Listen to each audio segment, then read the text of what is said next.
For many of us living in the Philippines, this is such an obvious question, but let's talk about it in case people don't know. This was asked by Miss Juicy. Why did the Philippines rank low in Southeast Asia for tourism in 2024? And what ideas or solutions can you suggest to improve the ranking, become the most visited country? Well, that's quite ambitious to go from the least to the most, but I'm curious to see what others have to say. First, it starts with national will to improve itself as a tourist destination, says Sansosi. It needs to be easy to get from the airport to arrival to destination without spending hours in traffic. Customer service must meet international standards. Scammers must be kept away from the tourists. I love the Philippines, but it really isn't set up for tourists. Well, I cannot disagree with those comments, but I feel there's so much more than just ease of access and lack of scammers. Of course, very important, but there are bigger problems.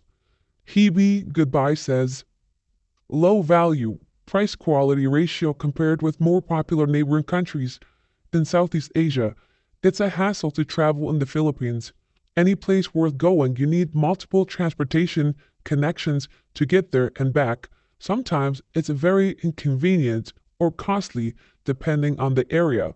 An example I can give you is Coron. Beautiful islands, but it is very, very costly to do private boat transfers to and from the resort we were staying at. Even the domestic round-trip plane ride was expensive considering you can find cheaper flights to go abroad. The problem is infrastructure and logistics. These island destinations are all inflated due to fuel costs and accommodation prices. In other countries, the government source out partially subsidized many of these things. I know in Vietnam, food costs are low because of government farming and other subsidy initiatives. In Thailand, where I'm vacationing right now, the government puts a lot of money into travel infrastructure. It's extremely streamlined. Chemical Drive says, tourists expect to land and be at their resort within 1 hour of clearing immigration. That basically means you're in Manila City, Cebu, Mactan, or Clark.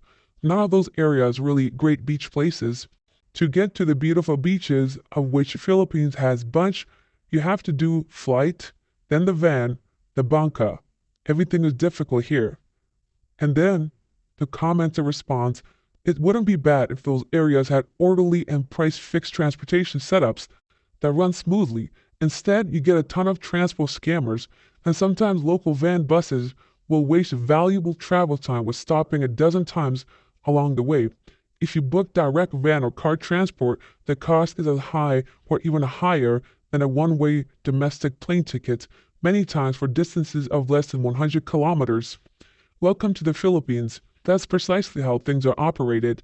They think short-term. They don't think long-term. They'll rather make 10,000 pesos on one trip a day than 8,000 pesos on 3 trips a day. They don't have basic common sense or can't do the math or simply are too lazy. Start by lowering the prices, says Imaginary Radio. It's simply not worth visiting the Philippines with its extremely high cost compared to other nearby countries like Malaysia and Thailand. Another reason why tourism is dropping because there are no return visitors. I've noticed this with the country, the Philippines. Many people may come try, visit, and maybe not listen to online critics like myself. They believe somehow that because they saw some beautiful beach from a drone shots, somehow they can have an amazing time. But they don't consider life at the actual street level. How do you get to that beach? How can you enter without paying? How do you not get scammed? How do you actually get a proper meal? How do you stay somewhere without any roaches? All these things play a significant role in someone's experience. TL3 says, it's pretty much always comes down to infrastructure and organization. Difficult geography and rough infrastructure makes everything cost more than it should, which makes it really tough sell compared to others in the region. Organization, there are too many unnecessary hassles with fees, schedules, paperwork, questionable tour operators. Those aspects haven't really improved in the last 11 years since I first visited, even though prices have risen considerably. That's one more thing to consider. The prices have gone up so much without any actual improvement.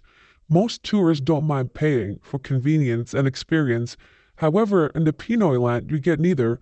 The prices are extremely high and the experience is crap. Why would you come back? And quit blaming geography. Look at some place like Indonesia with a lot more islands, but Bali still remains as one of the top destinations for foreign travelers. So don't blame the geography, it's just the people and the culture of scamming. Very simple. Zen Road says maybe the other responses are meaningful for some people, but in my experience, 100% of the people who were going to visit the Philippines but decided not to changed their mind because of what the US government travel website said about the Philippines. Change that and tourism rebounds. This person blames the US for Philippine tourism. What a clown.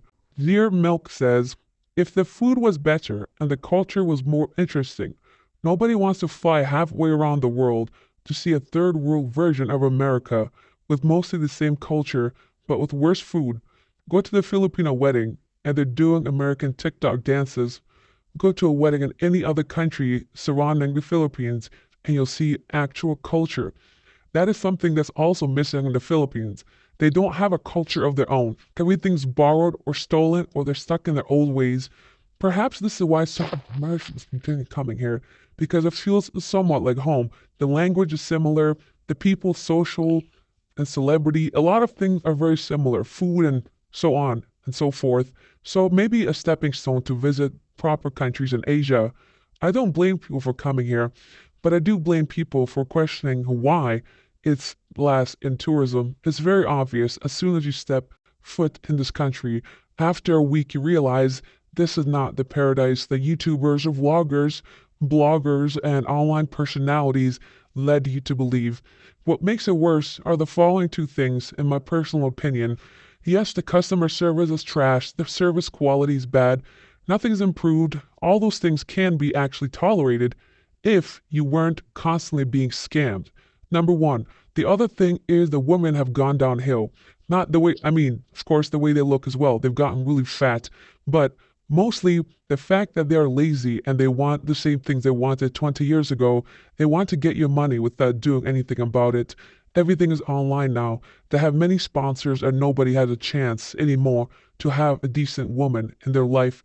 So maybe you could tolerate all that if you still met someone that has some kind of value and tradition still. But no, everyone's become Americanized, even down to the OF women trying to make money by selling your images and such. And lastly, the thing that gets me the most is the cost of living. Everything has gone up, and yet you still get the same third world quality. Everything is ridiculously pricey. Now you can't even buy a steak at a restaurant for under $20, $30, even $60 if you want a good one, which is okay. Perhaps you want to have a dinner that's nice with a proper steak, but it's either overcooked, too dry, too tough. Everything is a scam. It gets really annoying. It gets really discouraging to even leave your house, and it drains your energy completely. I'm curious to find out if there are any other reasons that we don't already know about why Philippines lags behind when it comes to tourism. Anything that we did not discuss in today's episode would be appreciated to be shared in the comments region. The best comment from our last video of the man getting scammed for 50,000 pesos one night at a hospital for a UTI is from a father. I was an American Air Force enlisted medical person. I consider my skills are up to 70% of Filipino doctors. I'm married to a Filipina. I thought about retiring in the Philippines in 2010. I went to visit in 2023.